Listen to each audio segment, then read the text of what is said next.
বাড়িতে চান্ডাল করে তোর গরুর দুধ নষ্ট করে। শত্রু না, সাপের চেয়ে বড় শত্রু হইলে আপনার মানুষ না। কথা মিশে কথা বলা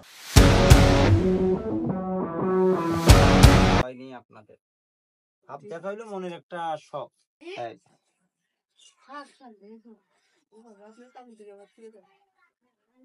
ভয় নেই বাবা। আপনাদের এইদিকে আমি একটা জিনিস দেখলাম, ইন্দুরের গর্তটা বেশি। আঙুল দিয়ে বন্ধ করবি না মা, না কথা রাগ করেন। কখনো নিজে মুখে গর্ত করতে পারে না, এই কথাটা মনে রাখবেন। সাপ থাকে পরের গর্তে, ইঁদুরের গর্ত তো বাইরে না। কামড় দেবে না আপনাদের, ওদিকে আমি যেতে দেবো না।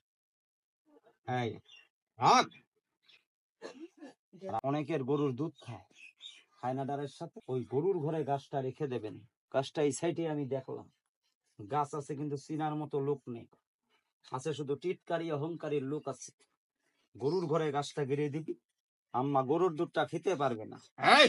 তো দেখা দে, একটু দেখা দে, ছবি তুলতেছে ভাই, আসবে না, সমস্যা না।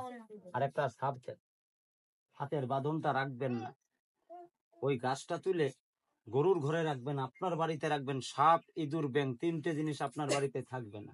অহংকারী করবেন না। আমি নামটা কয়ে দিলে আপনারা চিনতে পারবেন। এটা হইলো পুঁই শাক, বললে চিনা যাবে না। এইরকম গাছ বললে চিনতে পারবেন, নাহলে না কোনো গাছ, সব গাছই সাপ বাসায় আছে। 42টা আছে সাপ। বেশি বিষাক্ত সাপ নিয়ে চলি না মা, কেননা ছেলে পেলেরে দেখাই কত সময় কত কিছু বিপদ হতেই পারে। বিপদ কারো চিঠিপত্র আসে না। তাই আমি বলবো বাচ্চার সঙ্গে দেবেন আপনি। অনেক বাচ্চা ভয় পায়, মাগো অনেকে দাঁত কাটে, অনেকের দাঁতে পোকা লাগে।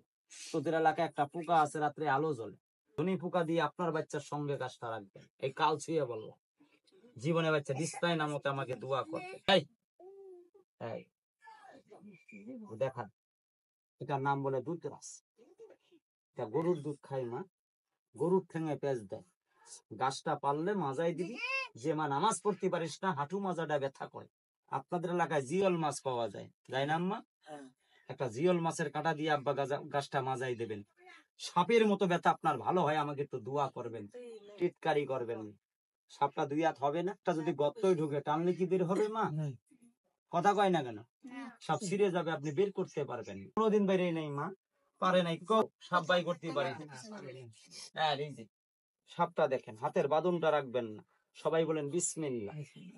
তবে গাছটা মাজাই দিয়েন, বেল গাছ নাই, একটা বেল কাটা দিয়ে গাছটা কোমরে দেবেন। অনেকের শ্বাসকষ্ট, অনেকের অ্যালার্জি হয়, অনেকের ডায়াবেটিস হয়, গাছটা একটু কোমরে দেবেন।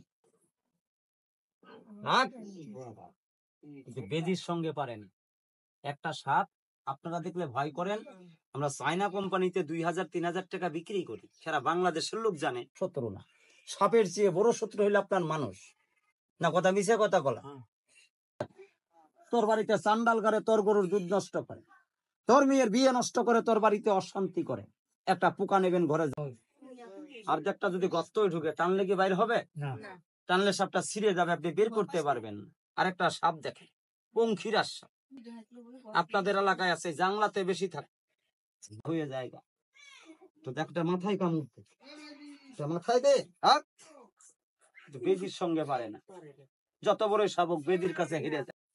তবে আমি সবাইকে না, ওই পাড়ার মতো 40 জন না, 2 জন আর 2 জন, কয়জন মা?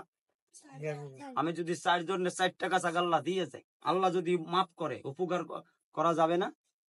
5টা টাকা মসজিদে দেবেন। কোথায় দেবেন বলেন? আলহামদুলিল্লাহ।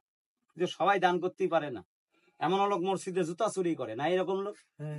সবার ইমান সমান নেই। কার মাজা ব্যথা, কার মনি ভয় করে, বিছনায় মতো, কার শ্বাসকষ্ট, অ্যালার্জি, জানি না কার ডায়াবেটিস রোগ আছে, না জিবা দিয়ে ছিটে, কার বাড়িতে গরুর দুধ খায়। সবাই বলেন বিসমিল্লাহ। আমি গাছটা দিয়ে দেবো, তবে টাকার গরম দেখালে আমি দেবো না। তবে একটু দোয়া করবেন যেন মোটা মোটা সাপ ধরতে পারি। দোয়া করি, একটা সাপ ধরলে